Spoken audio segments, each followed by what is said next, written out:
Esta es una historia feliz de cómo los productos de dudosa calidad, que es como llamaremos a partir de ahora la piratería, pueden poner a nuestro alcance todo tipo de videojuegos, como usar a CJN en el Breath of the Wild. Recuerdo jugar al Crash Bandicoot, al Spyro, al Final Fantasy IX. Un par de años después llegó a mi casa un ordenador. ¡Wow! Pero si puedo jugar al Pokémon en el ordenador, es el mejor día de mi vida. Básicamente utilizaba el ordenador para piratear juegos de la Game Boy Advance, Nintendo 64 y las recreativas. Para que te haga una idea, lo top de la época era el primer Counter-Strike y recuerdo comprarme el Unreal. El primer juego lo utilicé en el Unreal Engine, un juego inspirado en el Doom. Tampoco se quebraron la cabeza con el nombre, la verdad. Era una locura como se veía en la época y no había visto gráficos más realistas. Entre bastante comillas, porque claro, los demonios no te los suelen encontrar normalmente en el Mercadona comprando pechuga de pavo hacendado. Con el ordenador llegaron los emuladores. Nintendo, un momento, tápate los ojos y los oídos. Y tú, Furukawa, paga, no me vayas a poner el Mario Kart World a 90 euros, por favor. Emuladores de Game Boy Advance, del arcade, del Mame, el Nintendo 64, vaya, los tenía todos. Excelente. Productos de dudosa calidad, de Pokémon, Mario, Zelda, Banjo, Kirby, Metroid. Pero claro, no todo eran obras maestras del videojuego. También me comía cada mierda de... En resumen, que yo quería una Play 2, la acababan de sacar y tenía la ROM tiritando. Hoy te voy a hablar de una compañía a la que le gustaba más el dinero que al puto que llamaba al puto Peter Molyneux juntos. Peor, ya que sus juegos ya se veían obsoletos en la época. Mecánica repetitiva y nombre que solo veríamos en la portada del videojuego. ¿Qué podría salir más? Phoenix Game, como compañía, fue fundada en mayo de 2002. Se definían como una madre de familia promedio durante la crisis del 2008. Desarrolladores capaces de gestionar presupuestos ajustados. Y según ellos, su modelo de negocio consistía en producir y publicar juegos en un periodo de tiempo breve, a bajo coste. Una forma muy sutil de decir que hacían porquería simulando ser otras cosas. Sí, eran 6 motoristas que eran motos. El único modelo de negocio similar que se me viene a la cabeza puede ser de juego de cartas físicas de Pokémon, que cada 3 meses te sacan una expansión nueva. Súper chulas, pero claro, pero que realmente les cuesta céntimos producirlas, que luego los propios de Pokémon Company sabrán que tendrán un valor más elevado, truncando de esta forma las tasas de aparición en los sobres físicos, y si no funciona, Pues sacamos repaso con más brillito, más colores y carta nueva. ¿qué costes tiene esto especialmente? Así a bote pronto se me viene a la cabeza lo básico: diseño de cartas, producción y transporte. Porque lo que es la publicidad casi no les hace falta. Ahora con el Pokémon TGC Pocket ganan dinero y se promocionan. Además, como bien sabes, cada año hay 150, 200 bichitos de Pokémon nuevos, por lo que esto les da para otras 300 cartas como mínimo, entre otras cartas especiales, cartas full art, cartas de oro. En resumen, las 10 cartas de cada sobre les costará producir céntimos o 1 euro a lo mucho, y cada sobre cuesta 5 euros. Esto sin contar la revalorización de sobres de años anteriores, que pueden llegar a doblar o a triplicar su precio. Pero producir un juego, sobre todo uno destinado a consolas de sobremesa, es una labor que siempre ha conllevado un largo periodo de tiempo. Los AAA son algo que fácilmente lleva años, independientemente de la época a la cual nos situemos. Pues bien, Phoenix Game era una máquina imparable de producir videojuegos. Se podría decir que sacaban juegos como churros, o más bien churros de juego. Ambas dos son válidas. Por ello, se destacó, entre comillas, por su rápida producción de títulos cuyo tiempo de creación abarcaba a lo mucho de 3 a 5 meses, aunque antes de esto anunciaban que su tiempo de desarrollo sería alrededor de los 18 meses, imagino que para dar una credibilidad de juego bien desarrollado. Eso sí es productividad. Aprende, Rockstar.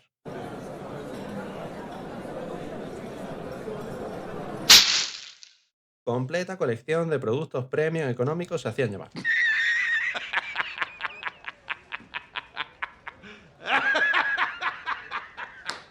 Sus juegos se vendían en supermercados, tiendas 24 horas y similares. Es como si vas a comprar al Mercadona o al Bazar 1 euro, amigo Bazar, y te encuentras el Imagina ser cocinera o el Nintendox, que claro, lo ve tu tía Paqui con tu cumpleaños cerca y Qué dirá: guay, un juego de perritos. Se lo voy a comprar a mi sobrino de 8 años. Seguro que soy tu tía favorita. cuando tu sobrino de 8 años, el juego más family friendly, por así decir, que ha jugado es el Call of Duty.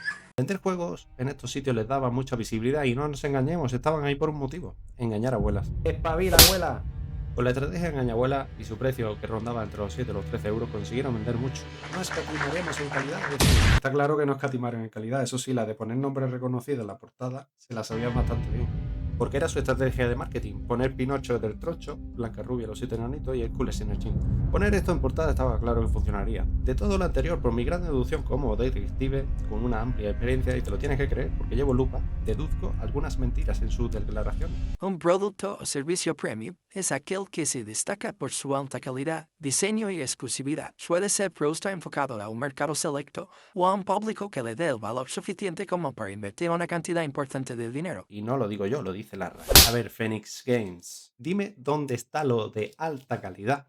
porque para mí alta calidad puede ser un Skyrim con su mundo inmersivo, con NPCs un poco tontos, pero la verdad que es un juego bastante disfrutable. Un Zelda Majora's Mask revolucionario con su sistema de tiempo en Nintendo 64 o un Dark Souls creador del género Souls. Pero ¿dónde están aquí los mundos inmersivos? O los buenos gráficos, o las mecánicas revolucionarias. Bueno, sí, estos puzzles y estos minijuegos son bastante revolucionarios e inmersivos, pero en las pesadillas de los niños. A ver, supongamos que yo tengo animales de la granja juego VR. A simple vista cumple lo que te promete. Hay animales y hay un juego de granja, pero puedes echar fotos a burros e incluso ser un toro Miura. Volar, pero este juego tiene una versión que es gratuita. ¿Adivina cómo se llama el juego completo? Animales de la granja, juego completo. Pero ya no es VR, ya no puedo ser un toro Miura.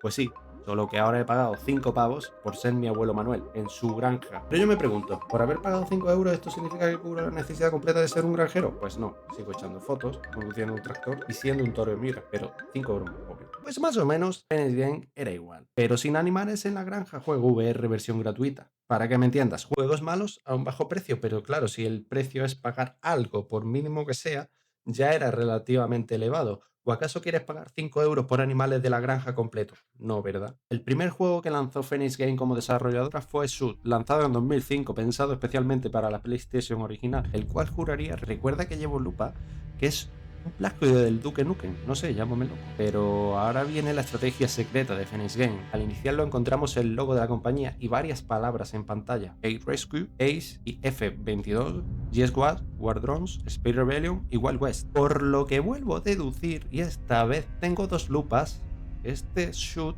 es una compilación de juegos. Y dirás, 7 juegos en uno.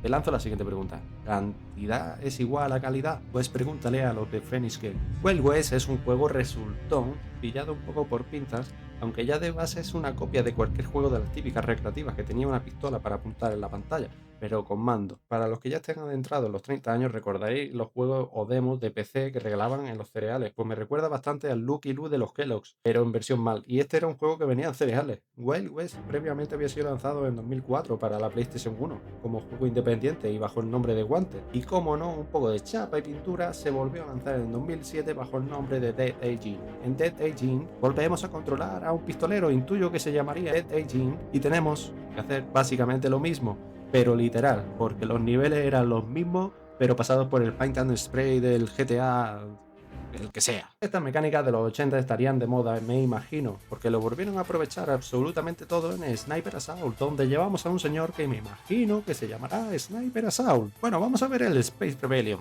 Bueno, está bien, es el típico juego arcade de nuevo, pero esta vez de naves de disparar cosas, que puede resultar entretenido a lo mucho 30 minutos. Es algo desfasado para la PlayStation original, pero no está tan mal. Claro, investigando a ver si el caso de Wild West era el único, o por lo que sea, se podía volver a repetir, encuentro algunas similitudes entre Space Rebellion y Air Raid 3, que a su vez este también se parece al Combat Ace, y antes de todo esto también se llamaba Space Raider.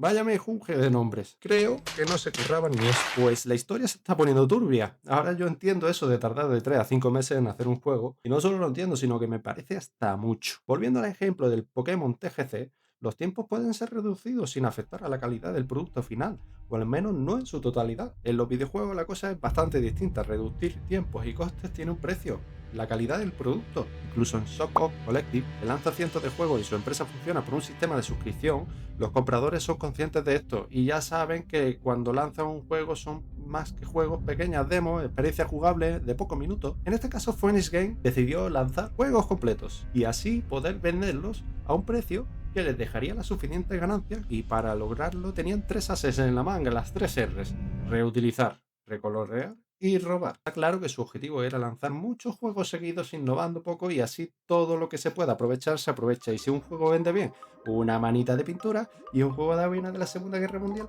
puede ser un juego futurista del espacio. Y si un juego vende mal, un juego de vaqueros del oeste puede ser un juego de vaqueros del este, porque claro, si no te sabes el lore de Wild West y del Dead Aging, Uno es del este y otro es del oeste, y te callas. Está claro que el que es pobre es porque quiere, y me imagino que todo esto empezó con un no hay huevo en un bar y con bastantes chupitos de por medio, y el no hay huevos les llevó a más de 200 juegos que lanzaron en toda su vida. Solamente en el 2006 lanzaron 74. Eso es una media de aberración cada 5 días. Yo hago mucho menos vídeos que Phoenix Game, y os he mostrado juegos de IP poco conocidas. Ahora llega el momento de Pinocho el del Troncho y sus colegas. La historia de Phoenix Game mejora cuando aparece la innombrable Dingo Pictures, que se alía con Phoenix Games. ¿Innombrable por qué? Pues no sé, hay que darle un poco de drama y profundidad a todo esto que te me aburre.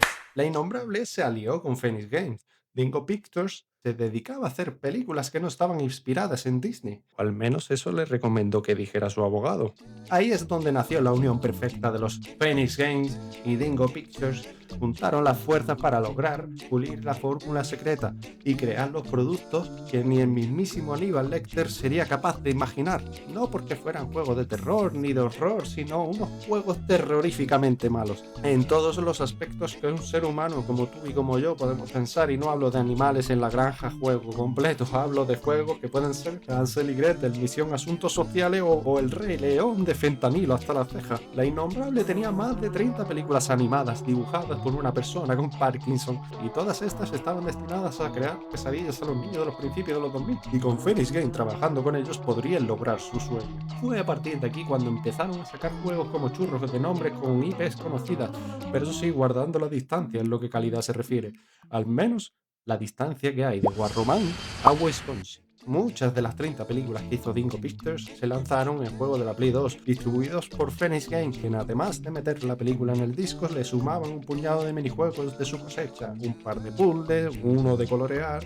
otro de hacer parejita y yo no sé qué ya más. Esos minijuegos los ponían en todos los videojuegos de película de Dingo Pictures, siempre exactamente los mismos minijuegos, una mano de chapa y pintura y ala, a vender. Si eran precisamente conocidos por aprovechar las 4 mecánicas que tenían, no iban a ser menos con estos videojuegos, y se sacaron del ojete una colección de juegos horribles con minijuegos chorras y una película de media hora durísima que sirvió para amargarle las navidades a una buena cantidad de niños cuyos padres y familiares les regalaron aberraciones por puro desconocimiento.